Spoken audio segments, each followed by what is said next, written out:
ఆర్టీసీని ప్రైవేటీకరించే అజెండాతోని ఈ ప్రభుత్వం ముందుకు పోతుందనేది బీఆర్ఎస్ పార్టీ యొక్క అభిప్రాయం.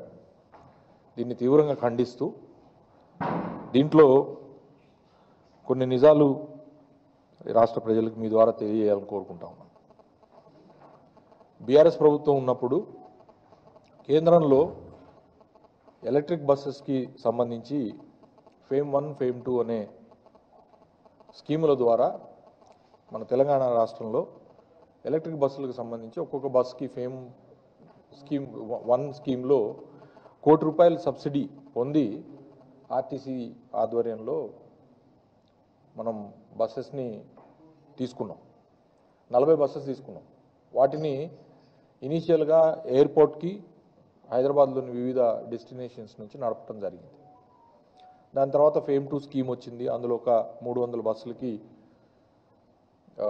అప్పటికే కేంద్ర ప్రభుత్వం మోడీ గారి ఆధ్వర్యంలో ఎలక్ట్రిక్ వెహికల్స్ వినియోగం పెంచాలని చెప్పి డబ్బా కొట్టుకుంటూనే ఆ సబ్సిడీని ₹1 కోటి నుంచి డ్రాస్టిక్గా తగ్గిస్తూ నిర్ణయం తీసుకున్నారు. సరే, మనము ఆ స్కీమ్తో పాటుగా మనం దాన్ని బిడ్ చేయాల్సి ఉంటుంది.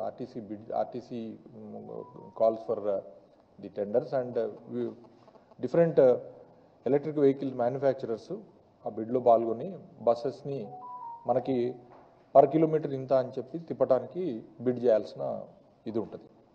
ఆ పరిస్థితుల్లో టికెట్ ప్యాసింజర్ దగ్గర నుంచి వసూలు చేసే బాధ్యత ఆర్టీసీదే ఉండింది. దాంతోపాటుగా ఏ డిపో కూడా వాళ్ళ కంట్రోల్లో మనం ఇవ్వలే, ప్రైవేటు వాళ్ళ కంట్రోల్లోకి. మనం ఈ రాష్ట్రంలో దాదాపు ఎలక్ట్రిక్ బస్సెస్ ఒలెట్రా అనే కంపెనీ ద్వారా ఒక 500 బస్సులకి మనం బీఆర్ఎస్ ప్రభుత్వంలో ఇవ్వటం జరిగింది. అందులో ఏసీ ఉన్నాయి, నాన్ ఏసీ కూడా ఉన్నాయి. అవి డిఫరెంట్ డిపోస్కి మేజర్గా సిటీలోనే ఈ కాలుష్య నియంత్రణ కోసమని ప్లస్ హైదరాబాద్కున్న సిటీకి ఉన్న ఇమేజ్ దృష్ట్యా ఎలక్ట్రిక్ బస్సెస్ వినియోగం పెంచాలనే ఉద్దేశంతో పెట్టడం జరిగింది. But existing depots, existing RTC ఆర్ఎంలు, డిఎంల కింద కండక్టరు ఆర్టీసీకి ఆ వ్యక్తి ఉండేటట్లు నడిపాం. దాంతోపాటుగా సొంతంగా మనం కూడా బస్సులు ఒక 650 బస్సులు, డీజిల్ బస్సులు మనం కొన్నాం. సంస్థకి ఓనర్షిప్ ఉండే విధంగా బ్యాంకుల నుంచి రుణాలు పొంది వాటిని డీలక్స్, సెమీ లగ్జరీ, తర్వాత రాజధాని ఇట్లాంటి వివిధ బ్రాండ్స్ కింద మనం బస్సులు ప్రతి డిపో కూడా అరేంజ్ చేసినాం. సో ఒకవైపు సంస్థని బలోపేతం చేసుకుంటూనే అనేక ఒడిదుడుకులు ఎదుర్కొంటున్న సమయంలో ఆర్టీసీని బలోపేతం చేసుకోవడం కోసం కార్గో లాంటి, పార్సల్ సర్వీస్ లాంటి ఇతర సర్వీసులను కూడా పెట్టి ఆర్టీసీని నష్టాల నుంచి గట్టెక్కించడానికి, లాభాల్లో తెచ్చినామని మేము చెప్పాం. కానీ predominant effort has been made to bring RTC from huge losses to profits. సరే, ప్రభుత్వం మారింది. ప్రభుత్వం రావడానికి కాంగ్రెస్ పార్టీ చేసిన అనేక వాగ్దానాలు లేదా వాళ్ళ యొక్క హామీలు, 420 హామీల్లో ఆర్టీసీకి సంబంధించిన కూడా అనేక విషయాలు ఉన్నాయి. మేము ప్రభుత్వంలో ఉన్నప్పుడు చివరి అసెంబ్లీ సమావేశాల్లో కూడా నేను మంత్రిగా ఉండి విలీన ప్రక్రియకు సంబంధించి కూడా బిల్లు పాస్ చేయడం కూడా జరిగింది. ఆర్టీసీలో పనిచేస్తున్న ఉద్యోగస్తులందరినీ కూడా ప్రభుత్వ ఉద్యోగులకు పరిగణిస్తూ కూడా విలీనం చేసి కూడా దానికి డేట్ ఆఫ్ అపాయింట్మెంట్ ఒక్కటే గవర్నర్ గారి దగ్గర ఆగి ఉండింది. సో విలీన ప్రక్రియ కూడా పూర్తి చేసినాం. ఇవాళ సంవత్సరం రోజులైంది ప్రభుత్వం ఏర్పడి, మోర్ దెన్ ఏ ఇయర్. వచ్చినప్పటి నుంచి మనం ప్రకటనలు చూస్తూనే ఉన్నాం. మన ట్రాన్స్పోర్ట్ మినిస్టర్ గారు రకరకాల ప్రకటనలు. ఒకటేమో అసెంబ్లీలో చట్టం రూపొందాల్చిన విలీన ప్రక్రియని ఇంకా కమిటీల రూపంలో, కమిటీ నివేదికల రూపంలో తాత్సారం చేస్తూనే మధ్యలో అనేక ప్రకటనలు కూడా చేశారు. మేము ఆర్టీసీలో ఉద్యోగాలు నింపుతున్నాము, ఉద్యోగ నియామకాల కోసం అని చెప్పి 3035 ఉద్యోగాలు, డ్రైవర్లు లేదా క్లీనర్లు, లేకపోతే డిపో మేనేజర్లు, లేకపోతే తార్నాకలో ఉన్న హాస్పిటల్లో డాక్టర్లు, లేదా పారామెడికల్ స్టాఫ్, నర్సులు, వాళ్ళ కోసం నియామకాల కోసం కూడా చెప్పారు. అవన్నీ కూడా ప్రస్తుతం అటకెక్కించి ఉన్న డిపోల్ని ఇవాళ ఆర్టీసీ డిపోల్ని ప్రైవేటీకరణ చేసే కార్యక్రమాన్ని వరంగల్ డిపో ద్వారా స్టార్ట్ చేశారు. ఇవాళ వరంగల్ డిపోలో మొత్తం ఇప్పుడు కొత్తగా ఏదైతే సంస్థ జేబీఎం అనే సంస్థకి 500 ఎలక్ట్రికల్ బస్సెస్ ఇచ్చి వీటిని హైదరాబాద్ డిపోలతో పాటుగా డిస్ట్రిక్ట్స్లో ఉన్న వరంగల్, తర్వాత నెక్స్ట్ స్టేజ్లో నిజామాబాదు, కరీంనగర్, నల్గొండ, సూర్యాపేట డిపోలను పూర్తిగా వాళ్ళకు దారాదత్తం చేసి ఈ ఎలక్ట్రికల్ బస్సెస్ ముసుగులో ఆర్టీసీని ప్రైవేటీకరణ చేసే కార్యక్రమం జరుగుతూ ఉంది. ఇప్పటికే వరంగల్ డిపోలో ఉన్న మొత్తం ఉద్యోగస్తుల్ని ఒక డిఎం స్థాయి ఒక వ్యక్తి, 2 వ్యక్తుల్ని సూపర్వైజర్ స్థాయి నుంచి మిగతా అందరినీ కూడా డ్రైవర్ని, కండక్టర్ని, శ్రామికుల్ని అందరినీ కూడా వేరే డిపోస్కి అడ్జస్ట్ చేస్తూ ఉన్నారు.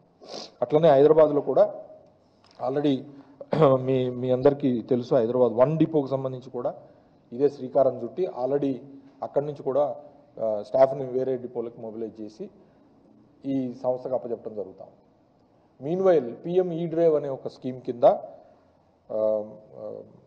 ఎలక్ట్రికల్ బస్సెస్ ఇంకొక 2500 ఎలక్ట్రికల్ బస్సెస్ని తీసుకొచ్చి ఇప్పుడు ప్రస్తుతం ఉన్న మన సొంత బస్సుల స్థానాల్లో ప్రైవేట్ బస్సులను పెట్టి వీటిని కూడా జిల్లాల్లో ఉన్న డిపోలకు ఇచ్చి తర్వాత ఆ డిపోలను కూడా వాళ్ళకి అప్పచెప్పే కార్యక్రమం, ప్రైవేట్ వాళ్ళకి అప్పచెప్పే కార్యక్రమం కూడా సక్సెస్ఫుల్గా చేసుకుంటూ పోతూ ఉన్నారు. ఒక పక్కన మేము ప్రభుత్వం నడిపినప్పుడు ఆర్టీసీని బలోపేతం చేయాలనే సదుద్దేశంతో తీసుకున్న అనేక నిర్ణయాలు ఏవైతే ఉన్నాయో వాటిని ఆ రోజున విమర్శించి లేదా ఆర్టీసీని మేమేదో నాశనం చేసినాం అన్నట్లు మాట్లాడిన కాంగ్రెస్ నాయకులు ఇవాళ అధికారంలోకి వచ్చిన సంవత్సరం రోజుల తర్వాత కూడా నియామకాలు చేపట్టకపోగా, కొత్త బస్సులు కొనకపోగా, మేము ఏదైతే బస్సులు మేము ఆర్డర్ చేసినామో వాటిని వచ్చి రాగానే జెండాలు ఊపారు. నేను మీ అందరి దృష్టికి తీసుకొని వెళ్తున్నా. నేను చెప్పిన 650 డీజిల్ బస్సులు ఏవైతే ఉన్నాయో వాటిని మేము కొన్ని చేసాం, ఆల్రెడీ ఇనాగ్రేట్ చేసాం. విడతల వారీగా బస్సులు వచ్చినాయి. ఇది డిసెంబర్లో ఆర్టీసీ డిసెంబర్ 30వ తారీఖు, డిసెంబర్ 7వ తారీఖు నాడు ప్రభుత్వం కొలువు తీరింది. డిసెంబర్ 30వ తారీఖు నాడు బస్సులు మేము కొన్న బస్సులు ఏవైతే ఉన్నాయో డీజిల్ బస్సులు, ఆ బస్సుల్ని ఇనాగ్రేట్ చేస్తూ తీసిన ఫోటో. మేము మా హయాంలో కొన్న డీజిల్ బస్సులు తప్పితే ఇంతవరకు ఒక్క బస్సు ఆర్డర్ చేయలే ఆర్టీసీ.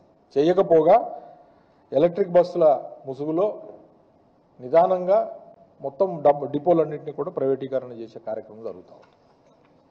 మేము డిమాండ్ చేసేది ప్రభుత్వాన్ని, మీరు చెప్పిన విధంగా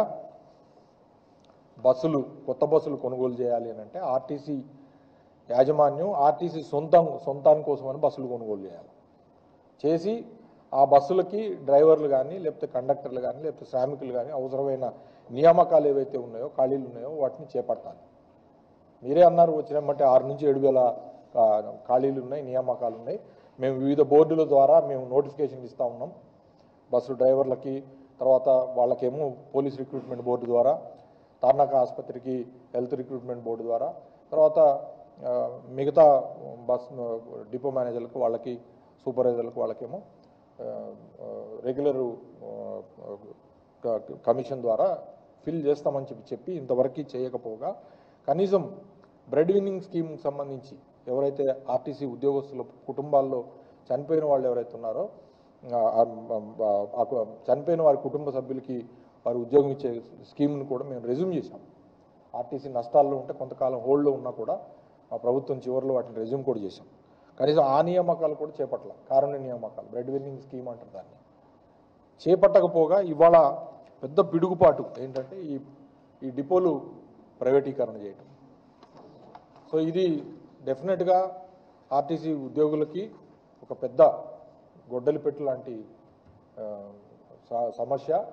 దీన్ని కనుక ఒకవేళ కనుక ఇట్లనే కనుక వదిలేస్తే స్లోగా వీళ్ళ ఎజెండా ఏదైతే ఉన్నదో అది పూర్తిగా ఆర్టీసీని మూసేసే కార్యక్రమం లేదా ప్రైవేట్కి అప్పచెప్పి చేతులు దులుపుకునే కార్యక్రమం కాంగ్రెస్ ప్రభుత్వం చేయబోతా ఉన్నదని చెప్పి ఈ సందర్భంగా తెలియజేస్తూ దాన్ని బీఆర్ఎస్ పార్టీ తీవ్రంగా వ్యతిరేకిస్తూ ఉన్నది. మేము ఆర్టీసీ కార్మికులు ఉద్యోగుల పక్షాన తప్పకుండా మేము గట్టిగా నిలబడి కొట్లాడతాం. అట్లనే ఆర్టీసీ విలీన ప్రక్రియను కూడా త్వరితగతిన పూర్తి చేయాలని కూడా మేము డిమాండ్ చేస్తాం. దాంతోపాటుగా అనేక సమస్యలు ఆర్టీసీలో ప్రగతి రథచక్రాలని ప్రైవేటుకి అప్పగించే కార్యక్రమం ఏదున్నా కూడా దాన్ని మేము అడ్డుకొని తీరుతాం. సంస్థ పరిరక్షణ కోసం అవసరమైతే మరో పోరాటానికి కూడా బీఆర్ఎస్ మరి కార్మికులకిను లేదా ఉద్యోగస్తులకి అండగా నిలబడుతుందని చెప్పి కూడా ఈ సందర్భంగా తెలియజేసుకుంటూ, తక్షణం ప్రభుత్వం తన రహస్య ఎజెండా అయిన ఈ ఆర్టీసీ డిపోల్ని ప్రైవేటు సంస్థలకి, జేబీఎం లాంటి సంస్థలకి అప్పజెప్పే కార్యక్రమాన్ని తక్షణం ఉపసంహరించుకోవాలని కూడా బీఆర్ఎస్ పార్టీ నుంచి మేము డిమాండ్ చేస్తాం.